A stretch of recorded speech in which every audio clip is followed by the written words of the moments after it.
ስራ ላይ ሕይወት እንዲሆንላችሁና እንዲበዛላችሁ መጣሁ ይላል።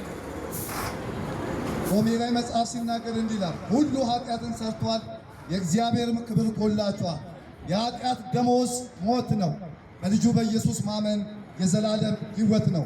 በሥጋ የተገለጠው፣ በመንፈስ የጸደቀው፣ ለመላእክት የታየው፣ በዓለም የታመነው፣ በክብር ያረገው ዳግም የሚመጣ ኢየሱስ ይወዳቸዋል።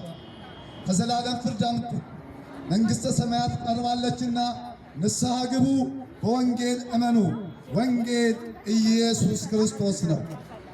ከኃጢአት አምልጡ፣ የማምለጫው መንገድ ኢየሱስ ነው። መጽሐፍ ዮሐንስ ወንጌል 14:6 ላይ ሲናገር እኔ እውነት፣ መንገድ፣ ሕይወት ነኝ።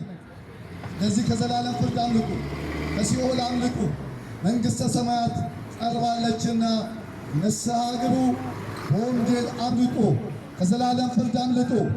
የዘላለም ሕይወት ኢየሱስ ነው። በልጁ የሚያምን የዘላለም ሕይወት አለው። ከዘላለም ፍርድ አምልጡ፣ መንግሥተ ሰማያት ቀርባለችና ንስሐ ግቡ፣ በወንጌል እመኑ። ወንጌል ኢየሱስ ነው። ወንድሜ ኢየሱስ ይወዳል። በልጁ ኢየሱስ የሚያምን የዘላለም ሕይወት አለው። ከዘላለም ፍርድ አምልጡ፣ ከሲኦል አምልጡ። በሥጋ የተገለጠው፣ በመንፈስ የጸደቀው፣ ለመላእክት የታየው፣ በዓለም የታመነው፣ በክብር ያረገው ዳግም የሚመጣ ኢየሱስ ይወዳቸዋል። እህቶቼ፣ ወንድሞቼ ኢየሱስ ይወዳቸዋል።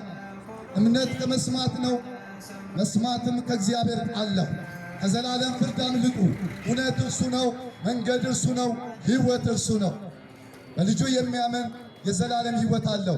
ከዘላለም ፍርድ አምልጡ፣ ከሲኦል አምልጡ፣ መንግሥተ ሰማያት ቀርባለችና ንስሐ ግቡ። መጽሐፍ ሲናገር ሁሉ ኃጢአት